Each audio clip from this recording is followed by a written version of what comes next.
வணக்கம் ஜெயஹிந்த். இன்னைக்கு நம்ம சேனல்ல ஆப்கானிஸ்தான் மற்றும் பாகிஸ்தான் பற்றி ஒரு முக்கியமான அப்டேட் பார்க்க போகிறோம். 21 மற்றும் 22 பிப்ரவரி பாகிஸ்தான் ஆப்கானிஸ்தானில் இருக்கக்கூடிய நங்கார்கர், பக்திகா மற்றும் கோஸ்ட் இந்த மாவட்டங்களில் ஒரு விமானப்படையுடைய விமான தாக்குதல் நடத்தினாங்க. அதில் கிட்டத்தட்ட 17 பேருக்கும் அதிகமான ஒரே குடும்பத்தை சேர்ந்த ஆப்கான் சாமானிய பொதுமக்கள் கொல்லப்பட்டதை பார்க்குறோம். அந்த குடும்பத்திலே ஒரு இளம் சிறுவன், ஒரு 5 வயது சிறுவன் தான் அதில் உயிர் பிழைச்சா. அதன் பிறகு தொடர்ச்சியாக அவங்க ஆப்கானிஸ்தானுடைய பொதுமக்கள் மேலே தாக்குதல் நடத்தினதை அந்த வீடியோஸ் எடுத்து போட்டாங்க. இன்ஃபேக்ட் இவங்களுக்கு ஆதரவாக செயல்படக்கூடிய அல் ஜசீரா ஊடகமே இந்த ஒரு இடத்துல போய் ஒரு டாக்குமெண்ட்ரியே பண்ணியிருந்தாங்க. ஆப்கானிஸ்தானில் குழந்தைகளை கொல்றது, பெண்களை கொல்றது, அங்கே இருக்கக்கூடிய வழிபாட்டு தலங்கள் மேலே தாக்குதல் நடத்தி அதை ஒரு பெரிய அச்சீவ்மெண்ட்டாக இவங்க காமிச்சிக்கிறது அப்படின்னு சொல்லி ஒரு செயலை செஞ்சிருந்தாங்க. அப்போவே நம்ம சொல்லியிருந்தோம், தாலிபான்கள் இதற்கான பதிலடியை கொடுக்க வேண்டிய நேரத்தில் பாகிஸ்தானுக்கு புரிய வேண்டிய மொழியில் கொடுப்பாங்கன்னு சொல்லிட்டு இதற்கான லைவ் அப்டேட்ஸ் நம்ம வாட்ஸ்அப் மற்றும் டெலிகிராம் மற்றும் அரட்டை சேனலில் நம்ம டீம் தொடர்ந்து கொடுத்துக்கிட்டு இருந்தாங்க நேற்று இரவு முழுக்க. இதுக்கு பாகிஸ்தானுக்கு பதிலடி கொடுக்க ஆப்கானிஸ்தான் ஒரு மிகப்பெரிய தாக்குதலை நடத்தினாங்க. 4 மணி நேரம் அவங்களுடைய வடமேற்கு பார்டர் பகுதிகளில், குறிப்பாக குனார், கோஸ்ட், பக்திகா, நங்கர்கர், நுரைசான் இந்த இடங்களில் ஒரே நேரத்தில் ஒரு 100க்கும் அதிகமான பாகிஸ்தானிய எல்ஐ போஸ்ட் மற்றும் அவங்களுடைய கமாண்ட் ஹெட் குவார்ட்டர்ஸ் மேலே தாக்குதல் நடத்தினாங்க. தாக்குதல் நடத்தின பிறகு இந்த இடத்துல பார்த்தீங்க அப்படின்னா கிட்டத்தட்ட ஒரு 67 பாகிஸ்தான் வீரர்கள் கொல்லப்பட்டது கிட்டத்தட்ட உறுதியாக இருக்குது. அதற்கு உண்டான வீடியோ எவிடன்சஸை ஆப்கான் நமக்கு இப்போ பொதுவெளியிலே ஷேர் பண்ணியிருக்கிறாங்க தாலிபான்கள். அதே மாதிரி ஒரு 30க்கும் அதிகமான பாகிஸ்தான் வீரர்கள் சிறைப்பிடிக்கப்பட்டிருக்காங்க. ஒரு 27 பாகிஸ்தான் வீரர்களுடைய உடலையும் தாலிபான்கள் எடுத்து சென்றிருக்காங்க. வழக்கம் போல இந்த சல்வார் கமீஸ் ஆர்மி எப்பயுமே இவங்க பண்ணுறது அந்த ஒரு மூர்க்கத்தனமான தாக்குதலை எதிர்கொள்றதுக்கு திறன் இல்லாத ஒரு இராணுவம் அப்படின்றத மீண்டும் ப்ரூவ் பண்ணியிருக்காங்க. போஸ்ட்டை விட்டு ஓடுறது.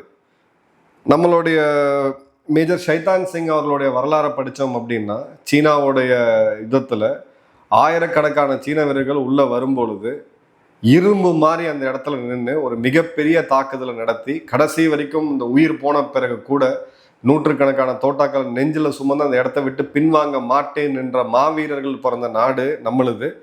அதே சமயம் நம்ம கிட்ட பிரிஞ்சு போன இந்த கோழைகள் என்ன பண்ணியிருக்காங்க அப்படின்னு பார்த்தீங்கன்னா, போஸ்ட்டை விட்டு ஓடிருக்காங்க. வழக்கம் போல் அந்த ஓடின வீடியோஸ் எல்லாம் லைவாக ரெக்கார்டாக இருக்குது. தாலிபான்கள் அதை ரெக்கார்ட் பண்ணி பொதுவெளியில் போட்டிருக்காங்க. அகைன் தாலிபான்கள் கிட்ட நம்ம அளவுக்கான ஒரு பெரிய மிலிட்ரி பட்ஜெட் கிடையாது, ஒரு பெரிய அளவுக்கான ஊடக வலிமையெல்லாம் கிடையாது.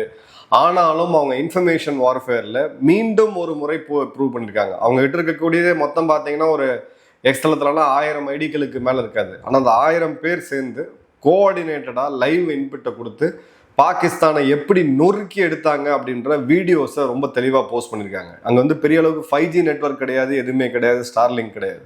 ஸோ ஒரு யுனைட்டடாக என்ன செய்யணும், தங்ககிட்ட இருக்கிறத வச்சு எப்படி இந்த நரேட்டிவ் வார்ஃபேரை மேனேஜ் பண்ணணும் அப்படின்னு சொல்லி நிச்சயமாக ஆப்கானியர்கள்ட்ட நம்ம கண்டிப்பாக கற்றுக்கணும். அதே சமயம் பார்த்தீங்க அப்படின்னா இவங்க அதிகபட்சமாக அவங்களுடைய ராக்கெட்ஸு, ஹெவி ஆர்ட்லரியை யூஸ் பண்ணியிருக்காங்க அப்படின்ற செய்திகள் வருது. அதே மாதிரி medium machine guns, heavy machine guns use பண்ணியிருக்காங்க. தூரந்த் லைன் பாகிஸ்தான் ஆப்கானிஸ்தான் எல்லையிலேருந்து கிட்டத்தட்ட ஒரு 10 கிலோமீட்டர் வரைக்கும் உள்ளே ஒரு 60க்கும் அதிகமான பாகிஸ்தானிய போஸ்ட்டுகளை, இராணுவ போஸ்ட்டுகளை கையகப்படுத்தியிருக்கிறாங்க. அந்த இடத்துல இருந்து ஆப்கானியர்கள் இன்னும் திரும்ப போகலை. இதன் பிறகு இவங்களுடைய பாதுகாப்புத்துறை அமைச்சர் கவாஜா ஆசிஃப் ஒரு பெரிய ட்வீட் போட்டார். இதை இப்போ பார்த்தோம் அப்படின்னா, நாட்டோ படைகள் பின்வாங்கின பிறகு அமெரிக்கான்னு வார்த்தையை யூஸ் பண்ணல, நல்லா கவனிங்க. நான் அமெரிக்கா செருப்பால் அடிப்பாங்கன்னு தெரியும். நாட்டோ படைகள் பின்வாங்கின பிறகு ஆப்கானிஸ்தானில் அமைதி நிலவும், தாலிபான்கள் அப்படின்றதவங்க ஆப்கானியோட மக்களுடைய நலனை மட்டும் பார்த்துக்கிட்டு அவங்க இந்த இடத்த அமைதியாக வச்சிருப்பாங்கன்னு நினச்சோம். ஆனால் தாலிபான்கள் ஆப்கானிஸ்தானை இந்தியாவுடைய ஒரு காலனியாக மாற்றிட்டாங்க, இந்தியாவுக்கு அடிமையாக போயிட்டாங்க அப்படின்னு சொல்லிட்டு ஆப்கானியர்கள் உலகத்தில் இருக்கக்கூடிய எல்லா பயங்கரவாதிகளையும் ஒன்றா திரட்டி இப்போ அவங்க பயங்கரவாதத்தை எக்ஸ்போர்ட் பண்ணிட்டு இருக்காங்க. அவங்களுடைய மக்களுக்கு அடிப்படை மனித உரிமை மீறல் கூட அவங்க கொடுக்கல, மனித உரிமைகளும் கொடுக்கல. யார் மனித உரிமைகளை பற்றி பேசுறதுன்னு சொல்லி ஒரு விவஸ்தை வேணும். இந்த முட்டாள்கள் காட்டு மிராண்டிகள் மனித உரிமையை பற்றி ஆப்கானிஸ்தானுக்கு லெசன் எடுக்கிறாங்க. They snatched away the rights that Islam grants to women. Religious இது. பெண்கள் நேற்று வரை இது பண்ணும்போது இவங்க வந்து இது பண்ண 3 வருஷம் முன்னாடி தாலிபான்கள் ஆட்சிக்கு வந்தபோது அங்கே போய் இவங்களுடைய லெஃப்டினன்ட் ஜெனரல் ஹமீத் போய் அங்கே நின்றுட்டு ஒரு இது பண்ணிட்டு இந்தியாவை நக்கலாக பார்த்துட்டு இனிமேல் தாலிபான்கள் நாங்கள் சொல்கிறதான் கேட்பாங்கன்னு பேசின இந்த மூடர்கள் இன்னைக்கு என்ன சொல்கிறாங்கன்னா ஆப்கானியர்கள் வந்து தாலிபான்கள் அவங்களுடைய பெண் உரிமையை வந்து பறிக்கிறாங்க. பெண் உரிமையை அவங்க பறிக்கிறாங்க, நம்ம இல்லைன்னு சொல்லலை, அதுக்கு நம்ம வந்து வக்காலத்தும் வாங்கக்கூடாது. ஆனால் அதை சொல்கிறது யார் அப்படின்றத பார்க்கணும். அதே மாதிரி பார்த்தீங்கன்னா இந்த இடத்துல நாங்கள் எல்லா எஃபர்ட்டும் போட்டோம், ஆப்கானிஸ்தான் கிட்ட ஒரு அமைதியாக இருக்கணும், நட்பு நாடுன்னு சொல்லிட்டு நாங்கள் வந்து டிப்ளமேசி அப்படின்றத ஃபுல்லாக கடைபிடிச்சோம். But the Talibans became a proxy for India. இந்தியாவுடைய ஒரு ப்ராக்சியாக வந்து தாலிபன்கள் மாறிட்டாங்க. இந்த இடத்துல பாகிஸ்தான் மேலே ஒரு போரை வந்து இவங்க துவக்கியிருக்கிறாங்க. இதுக்கு நாங்கள் வந்து கடுமையான ஒரு பதிலடியை வந்து கொடுப்போம். பாகிஸ்தானோட ரோல் வந்து எப்பயுமே பாசிட்டிவாக இருந்திருக்கு. கிட்டத்தட்ட 50 லட்சம் ஆப்கானியர்களை கடந்த 50 வருஷமாக நாங்கள் வச்சு சோறு போட்டோம். இந்த பேஷன்ஸுக்கு, இந்த பொறுமைக்கும் ஒரு எல்லை உண்டு. ஸோ இந்த இடத்துல இவர் வந்து ஒரு கோட் கொடுத்துருக்காரு, தமாதம் மஸ்த் கலந்தர் அப்படின்ட்டு, அடிச்சு நவுத்துவோம் அப்படின்னு சொல்லிட்டு. இது ஒரு பாதுகாப்புத்துறை அமைச்சர் ஒரு நாட்டோட ஒருத்தவன் பேசுகிறான்னா அதுக்கு வந்து ஒரு வேல்யூ இருக்குது, வெயிட்டேஜ் இருக்குது. பாலிவுட் பாட்டெல்லாம் எடுத்து அதில் கோட் பண்ணி நாங்கள் வந்து அடிச்சு நொறிக்கிறோம்னு சொல்லிட்டு இப்போ இந்த சமீபத்தில் பார்த்தீங்க அப்படின்னா திரைப்பட நடிகர்கள் இன்னைக்கு அரசியலுக்கு வர்றது பிரபலம் ஆயிடுச்சு. அந்த பஞ்ச் டைலாக்லாம் பேசுவாங்க. ஸோ இவரும் பார்த்தீங்கன்னா அதே மாதிரி பஞ்ச் டைலாக்லாம் பேசிட்டு Pakistan army did not come from across the seas, we are your neighbours, we know your ins and outs அப்படின்னு போட்டு அல்லாஹ் அக்பர்னு போட்டு இந்த பதிவை முடிச்சிருக்காரு. நாங்கள் வந்து கடல் தாண்டி இங்கே வரல, நாங்கள் உங்கள் பக்கத்தில் தான் இருக்கோம், உங்களோட நல்ல நட்பு இது எல்லாமே எங்களுக்கு தெரியும், உங்களோட இன் அண்ட் அவுட் தெரியும், உங்களை வச்சு துவைக்கிறோம் அப்படின்ட்டு. அதன் பிறகு பாகிஸ்தான் இராணுவம் ஒரு விமானப்படை தாக்குதலை இவங்க மேலே நடத்துகிறாங்க. அந்த விமானப்படை தாக்குதலுக்கு இவங்க வந்து ஒரு பேரும் வச்சிருக்கிறாங்க. அதாவது இவங்ககிட்ட ஒரு ஐடென்டிட்டி கிரைசிஸ் இருக்கிறத நான் ஏற்கனவே சொல்லியிருந்தேன். இவங்க பூர்வீகமாக நம்மளோட பூர்வீகம் என்னவோ அதுதான் அவங்களுடைய பூர்வீகமே. இப்போ இந்த இடத்துல இவங்களுடைய ஏவுகணைகளோட பெயர்கள்லாம் எடுத்தீங்கன்னா ஆப்கானிய மன்னர்கள் படையெடுத்து வந்தவங்க, அந்த அளவுக்கு நம்ம மக்களை கொடுமைப்படுத்தினவங்க, அவங்க பேரை இவங்க வந்து வச்சிருப்பாங்க. அதன் பிறகு பார்த்தீங்கன்னா ஆப்கானுக்கு எதிராகவும் இந்தியாவுக்கு எதிராகவும் சண்டை போடும்போது அரபி பேர் எடுத்துகிட்டு வந்திருப்பாங்க. அரபு நாடுகளில் இவங்களெல்லாம் வந்து மனுஷனாகவே மதிச்சது கிடையாது, ஒட்டகத்துக்கும் கீழே தான் இவங்கள மதிப்பு இருக்குது அப்படின்றத நம்ம பார்க்குறோம். ஸோ இப்போ நாங்கள் ஓப்பன் வார் டிக்ளேர் பண்ணிட்டோம். ஆப்ரேஷன் கசப் லில் ஹக் அப்படின்ற ஒரு பேர். இதெல்லாம் வந்து எந்த லெவலுக்கு காமெடியாக இருக்குது அப்படின்னு நம்ம வந்து பார்த்தோம்னா இது வந்து சிரிச்சே மாள முடியாது, அந்த அளவுக்கு இருக்குது. நேற்று நைட்டு கூட ஏன்னா நேரமின்மை கொஞ்சம் வேலைப்பளவும் இருக்குது. இந்த டைமில் அது வந்து எடுத்து போடும்போது என்னுடைய இராணுவ அதிகாரி, நான் காலையில் தான் நினச்சி படித்தேன், என்னோட சக இராணுவ அதிகாரி எழுதியிருந்தார். அந்த ஜோக்கை வந்து நான் ஆக்சுவலாக பொதுவெளியில் சொல்ல முடியாது. பட் அந்த அளவுக்கு நகைப்புக்குரிய ஒரு ரிட்டாலியேஷனை இவங்க பண்ணுறாங்க. இப்போ பண்ணும்பொழுது என்ன பண்ணாங்கன்னு பார்த்தீங்கன்னா காபூல், கந்தகார் மற்றும் பக்திகா இந்த 3 இடங்களில் இவங்களுடைய விமானப்படை வந்து ஒரு பெரிய தாக்குதல் நடத்துகிறாங்க. ஸோ பாகிஸ்தானோட கிளைம் படி எடுத்தீங்க அப்படின்னா 2 brigade head quarter, 1 command head quarter, 1 ammunition depot அப்படின்றத நாங்கள் தாக்கியிருக்கோம். 100க்கும் அதிகமான ஆப்கானிய வீரர்களை நாங்கள் கொண்டுட்டோம் அப்படின்னு சொல்லி அவங்க சொல்லியிருக்காங்க. பட் இதோடைய வீடியோஸ்லாம் எடுத்து பார்க்கும்போது நிச்சயமாக அவங்களோட மிலிட்ரி ஹெட் குவார்ட்டர்ஸை கண்டிப்பாக தாக்கியிருக்கிறாங்க. பட் இவங்க சொல்கிற அளவுக்கு படம் காமிச்ச அளவுக்குலாம் ஒன்றுமே கிடையாது. ஆப்கானியர்கள் இப்போ என்ன சொல்லியிருக்காங்கன்னா அந்த 27 உடல்கள் இவங்க கைப்பற்றி பாகிஸ்தான் வீரர்களை எடுத்துகிட்டு வந்ததை பொது வெளியில் எடுத்து வீடியோ எடுத்து போடுவோம். அதே மாதிரி அந்த சரண்டர் ஆகி கைப்பற்றப்பட்ட பாகிஸ்தான் வீரர்களில் பேண்ட் அவுத்து அந்த பேண்ட்டு சட்டை யூனிஃபார்மை முச்சந்தியில் வைப்போம் அப்படின்னு சொல்லியிருக்காங்க. ஸோ இது நடக்க தான் போதும். ஒரு 2 நாள் வெயிட் பண்ணுங்கள், இதற்கான காணொலிகளை நம்ம ரொம்ப தெளிவாகவே பார்க்கலாம். ஆப்கானியர்கள்கிட்ட ஏர் டிஃபென்சஸ் கிடையாது. ஸோ எந்த ஒரு நாடும் விமானப்படை எடுத்துகிட்டு உள்ளே போக முடியும். அமெரிக்கா அந்த காலங்களில் போனாங்க, சோவியத் ஒரு காலங்களில் போனாங்க, இப்போ பாகிஸ்தான் அந்த பயன்படுத்தி போயிட்டுருக்காங்க. அதே மாதிரி அவங்ககிட்ட பதில் தாக்குதல் நடத்துறதுக்கு விமானப்படையும் அவங்ககிட்ட கிடையாது. பெரிய அளவுக்கு ஒரு தரைப்படை இருக்கா அப்படின்னு பார்த்தீங்கன்னா அதுவும் அவங்ககிட்ட கிடையாது. ஆனால் இது எல்லாமே இல்லாமல் சோவியத் எப்படி அவ்வளோ பெரிய ஒரு சாம்ராஜ்யம் வீழ்ந்தது, உலகத்தோடைய நம்பர் 1 நாடுன்னு சொல்லக்கூடிய அமெரிக்காவால் ஏன் வெற்றி பெற முடியல அப்படின்னா அவங்களுடைய என்டியூரன்ஸ் மற்றும் அந்த பஸ்தூனி பிரைட். அந்த மலைப்பகுதிகளில் ஒரு லாங் வார், கொரில்லா வார்ஃபேருக்கு அவங்க தயாராகிறாங்க. ஏற்கனவே அவங்களுக்கு தேவையான பயிற்சிகள் இருக்குது. இந்த இடத்துல ஒரு ஒரு ஒரு சேயிங்கே உண்டு. ராம்போ படத்தில் வந்து ஒரு இதில் சொல்லுவாங்க, கோபுராவுடைய விஷத்தையும் ஆப்கானியர்களுடைய இதையும் வந்து பழிவாங்கல் எண்ணத்தையும் வந்து ஒருத்தன் எதிரி வந்து எதிர்கொள்ளவே கூடாது அப்படின்னு சொல்லிட்டு. ஸோ ராஜநாகத்தோடைய விஷமும் இவங்களுடைய அந்த வன்மமும் வஞ்சமும் எடுத்தீங்க அப்படின்னா இதை வந்து எதிரிகள் ஃபேஸே பண்ணக்கூடியதுன்ட்டு. ஸோ அந்த இடத்த போய் பாகிஸ்தான் இப்போ சீண்டிருக்கிறாங்க. கிட்டத்தட்ட 40 வருடமா இவங்க என்ன ட்ரை பண்ணாங்கன்னா, காஷ்மீரை பிடிக்கிறதுக்கு நம்மளால முடியாது, ஆப்கானிஸ்தானை பயன்படுத்தி இந்தியாவை வீழ்த்திடுவோம் அப்படின்னு நினச்சிக்கிட்டு இருந்தாங்க. இன்னைக்கு இதே பாகிஸ்தான் ஆப்கானிஸ்தான் வந்து இந்தியாவுடைய காலனியா மாறிடுச்சு, தாலிபன்கள் வந்து ஆப்கானிஸ்தானை இந்தியா கிட்ட அடகு வச்சுக்கிட்டாங்க, அவங்க ப்ராக்சியா மாறிட்டாங்கன்னு சொல்லி கதற அளவுக்கு போறாங்கன்னா, இப்போ உங்களுடைய முட்டாள் ராஜதந்திரம் அங்கே ஃபெயில் ஆகிருக்குது, இந்தியாவுடைய ராஜதந்திரம் ஜெயிச்சுதா இல்லையா அப்படின்றத காலம் சொல்லும்.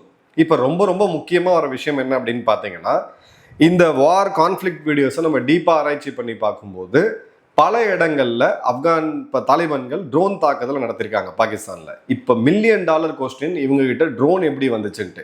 ஏன்னா கிட்டத்தட்ட ஒரு 9 பில்லியன் அளவுக்கான ஆயுதங்களை அமெரிக்கா ஆப்கானிஸ்தான்ல விட்டு சென்றாங்க. ஆனால் அதில் ஒரு ட்ரோன் கூட கிடையாது. இப்போ ட்ரோன் எங்கேருந்து வந்துருச்சுன்னு சொல்லும்போது பாகிஸ்தான் டிவியில் நேற்று கதறினதை நீங்கள் பார்த்துருக்கணும். எல்லா சேனல்ஸ்லையுமே இந்தியா தான் கொடுத்துருக்கு, இந்தியா தான் இவங்களுக்கு ஆயுதம் சப்ளை பண்ணிருக்குன்ட்டு. நேற்று இரவே நான் ஒரு எக்ஸலத்தில் ஒரு பதிவை போட்டிருந்தேன். இனிமே இந்தியா இந்த வெளியுறவு கொள்கையில தயங்கி நிற்கக்கூடாது.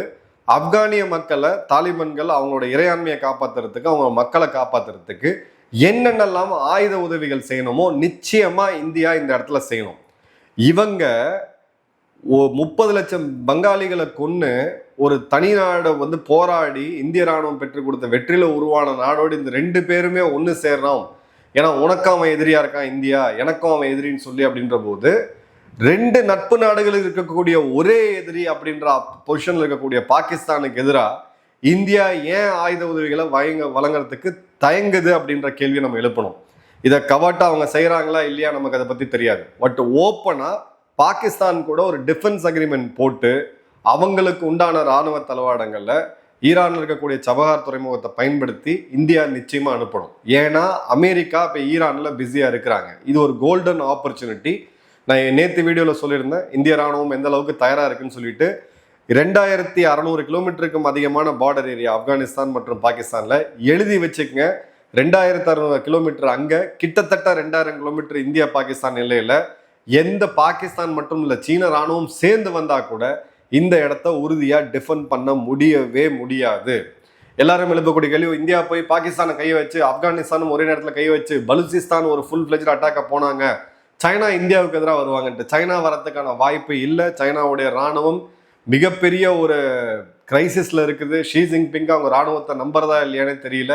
ஸோ அப்படிப்பட்ட ஒரு சூழ்நிலை நிச்சயமா வரத்துக்கான வாய்ப்புகள் அப்படின்றது கம்மி. சில இடங்கள்ல வந்தாலும் அந்த இடத்துல எல்லையை காட் பண்ணிட்டு ஆப்கானிஸ்தானுக்கு தேவையான ஆயுதங்களை இந்தியா கொடுக்கணும். ஆப்கான் சேஃபா இருக்கிறது, அங்க இருக்கக்கூடிய மக்கள் சேஃபா இருக்கிறது இந்தியாவுக்கு ரொம்ப ரொம்ப ரொம்ப முக்கியமான ஒரு விஷயம் அது. அதே மாதிரி வெஸ்டர்ன் நாடுகளுமே பாகிஸ்தானை விரும்பலை, பாகிஸ்தான் உடையணும் அப்படின்றதான் இருக்கு. ஸோ இவங்களால வந்து பலுச்சிஸ்தான் வரைக்கும் அவங்களால இது பண்ணி விட்டு பலுச்சிஸ்தான் ஒரு தனி நாடாக ஆகுதுன்ற போது இந்த நாட்டு மூலயமா நமக்கு இருக்கக்கூடிய அந்த பிரச்சனை, அதுக்காக நம்ம செலவு பண்ணக்கூடிய பெருமளவுக்கான இராணுவ பட்ஜெட்டை இந்தியாவுக்கு கம்மி பண்ணுறதுக்கான வாய்ப்புகள் இருக்குது அப்படின்றத பார்க்குறோம்.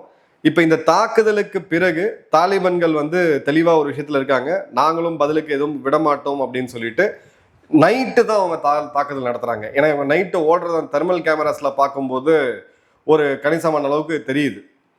அதே மாதிரி ஒரு F-16 ரக விமானத்தையும் சுட்டு வீழ்த்திருக்கிறதா ஒரு செய்தி வந்திருக்கு. இன்னும் அன்கன்ஃபார்ம்டாக இருக்குது. பட் தாலிபான்கள் அதை கிளைம் பண்ணுறாங்க, அதற்கான வந்து ப்ரூஃபையும் கொடுக்குறேன்னு சொல்லியிருக்கிறாங்க. அப்படி பார்க்கும்போது F-16 வீழ்த்தியது எதை வச்சு வீழ்த்தினாங்க, அதுவும் ஒரு இன்ட்ரெஸ்டிங்கான கொஸ்டின். அப்படி ஏதாவது ஒரு ஏவுகணையை பயன்படுத்தி இருந்தால் அந்த ஏவுகணையை ஆப்கானிஸ்தானுக்கு கொடுத்தது யாரு அப்படின்றது ஒரு பெரிய கொஸ்டின். ஸோ ஆப்கானிஸ்தானை பொறுத்த வரைக்கும் அவங்க ஜிஹாத் டிக்ளேர் பண்ணியிருக்காங்க, பாகிஸ்தானுக்கு எதிராக ஜிஹாத் டிக்ளேர் பண்ணியிருக்காங்க.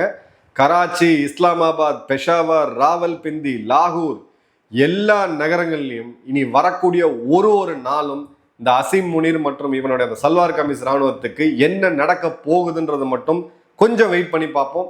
இதுல ரொம்ப முக்கியமா கவனிக்க வேண்டியது என்னன்னா, சவுதி ஊடகம் ஒரு செய்தியை பப்ளிஷ் பண்ணியிருக்கிறாங்க. இந்த காணொலி ரெக்கார்ட் பண்ணும்போது பாகிஸ்தான் சவுதியை தொடர்பு கொண்டு இந்த பிரச்சனையை சுமூகமாக பேசி தீர்த்து வைங்க அப்படின்னு சொல்லும்போது, இவங்க ஏற்கனவே அமெரிக்காட்ட ஓடி இருப்பாங்க, எல்லார்ட்டும் ஓடினாங்க. இந்தியா தாக்கின போது இப்போ தாலிபன்கள் தாக்கும் போது சவுதி காலில் போய் விழுந்திருக்காங்க, எப்படியாவது போர் நிறுத்தத்தை வந்து அறிவிங்கன்ட்டு. இப்போ இந்த இடத்துல இந்த தாக்குதலை பாகிஸ்தான் ஏன் நடந்துச்சு? உள்ளுக்குள்ளே பயங்கரவாதம் டிடிபின்னு இவங்க சொன்னா கூட அடிப்படையா பாகிஸ்தானுடைய அந்த இராணுவம், அந்த மேல இருக்கக்கூடிய நம்பிக்கை, இராணுவத்தில் இருக்கக்கூடிய பர்சனல் செக்ரட்டரி பேட்சு, அந்த பர்சனல் அப்படின்றது இவங்களுடைய ரெக்ரூட்மெண்ட் பீரோ, அந்த ரெக்ரூட்மெண்ட் ஆர்கனைசேஷன்ல இப்போ வரக்கூடிய தகவல் என்ன அப்படின்னு பார்த்தீங்கன்னா, அவங்க மிலிட்ரி செக்ரட்டரி பிரான்ச்சுக்கு எழுதின லெட்டர்ல அசீம் முனீர் பதவியேற்றதிலிருந்து கிட்டத்தட்ட 1250க்கும் அதிகமான கோர்ட் மார்ஷல்ஸ் நடக்குது. இது வந்து அதிகாரிகள் மேலே மட்டும்தான் கோர்ட் மார்ஷல் அவங்க அதிக அளவில் பண்ணுவாங்க. ஸோ 1250 அதிகாரிகள் இன்சபார்டினேஷன், வயலேஷன் ஆஃப் குட் டிசிப்ளின் வந்தாங்கன்னா அந்த இராணுவம் உள்ளேருந்து பிரேக் ஆகிட்டு இருக்கிறது தெரியுது. ரெண்டாவது, அதே எண்ணிக்கை அளவுக்கான அதிகாரிகள் வாலண்டரி ரிட்டையர்மெண்ட் கொடுங்க, நாங்கள் போகிறோம், எங்களுக்கு பென்ஷனே தேவையில்லை அப்படின்னு சொல்லக்கூடிய நிலைமை வந்திருக்குது. இப்போ பலுச்சிஸ்தான் பார்டர்லையும் கைபர் பக்துன்குவாலையும் எங்களுக்கு போஸ்டிங்கே வேணாம் அப்படின்னு சொல்லி இராணுவ வீரர்கள் கதறதை பார்க்க முடியுது. ஸோ இராணுவத்தோடைய உள்ள இருக்கக்கூடிய ஸ்ட்ரக்சர் கொலாப்ஸ் ஆகிட்டு இருக்கு. இம்ரான்கான் மேல இருக்கக்கூடிய அந்த வன்மம், இவங்க பண்ண அந்த நடவடிக்கை, அது அன்பாப்புலரா போயிட்டு இருக்கு. அசீம் முனீருடைய பாப்புலாரிட்டியுமே ரொம்ப பெரிய லெவல்ல இருக்கு. ஒரு இராணுவ கழகமே உள்ள நடந்து அதில் அசீம் முனீர் கொல்லப்படுறதுக்கான வாய்ப்புகள் அதிகமாக இருக்கும்போது இப்போ ஏதாவது ஒரு எதிரியை காமிச்சாகணும். ஹிட்லர் ஒரு விஷயத்த ஃபேமஸாக சொன்னார் அந்த காலத்தில், when you want unity among your men, show them their enemy. If they don't have one, create one அப்படின்னு சொல்லிட்டு. உங்கள் மக்களுக்குள்ள ஒரு ஒற்றுமை வேணும் அப்படின்னா அவங்களோட எதிரி யாருன்னு காமி, எதிரி இல்லைன்னா அந்த எதிரியை உருவாக்குன்னு சொல்லிட்டு, அதுதான் இப்போ ஆப்கானிஸ்தான் மேலே இவங்க நடத்திய தாக்குதல். தாலிபன்கள் அவங்க எத்தனை எண்ணிக்கையில் கொல்லப்படுறாங்க அப்படின்றது விஷயம் இல்லை. பட் அந்த வீரர்கள், நம்ம பஸ்தூனி வீரர்களை பாராட்டி ஆகணும். அவங்க தாக்குதல் நடத்தின 2 மணி நேரத்துக்கு பிறகு அந்த 17 பேர் கொல்லப்பட்ட குடும்பத்தில் அந்த அனாதையாக இருக்கக்கூடிய அந்த சிறுவனை கையில் எடுத்து ஒரு இராணுவ அதிகாரி, தாலிபானுடைய இராணுவ அதிகாரி கையில் எடுத்து, கண்ணா உனக்காக நம்ம இந்த தாக்குதல் நடத்தியிருக்கோம், உங்க குடும்பத்தில் இருக்க இவ்வளோ பேர் கொல்லப்பட்டிருக்காங்க, அதுக்கான பதிலடியாக பாகிஸ்தானுக்கு நாங்கள் கொடுத்துருக்கோம்னு சொல்லும்போது அந்த பையன் கொஞ்சம் கண் கலங்கி நெகிழ்ச்சியாக பார்க்கக்கூடியது இருக்கு. இந்த வன்மம், இந்த ஒரு வெறி தான் தாலிபன்களை இன்னி வரைக்கும் நிற்க வைக்குது ஆப்கானியர்களை. ஸோ அந்த வகையில் தேன் கூட்டில் போய் கை வச்சது மட்டும் இல்லாமல் பாம்பு புத்துலையும் சேர்த்து போய் கை வச்சிருக்கானுங்க இவனுங்க. இவங்க நிலைமை என்ன ஆகுதுன்னு மட்டும் வரக்கூடிய அடுத்த ஒரு 15 நாள் தெளிவாக சொல்லும். வழக்கம் போல போய் காலில் விழுந்தாச்சு, போஸ்டர் விட்டு ஓடியாச்சு. இப்போ என்ன நடக்குதுன்றது இன்னொரு டீட்டெயில் வீடியோவில் பார்ப்போம். நன்றி, வணக்கம், ஜெய்ஹிந்த்.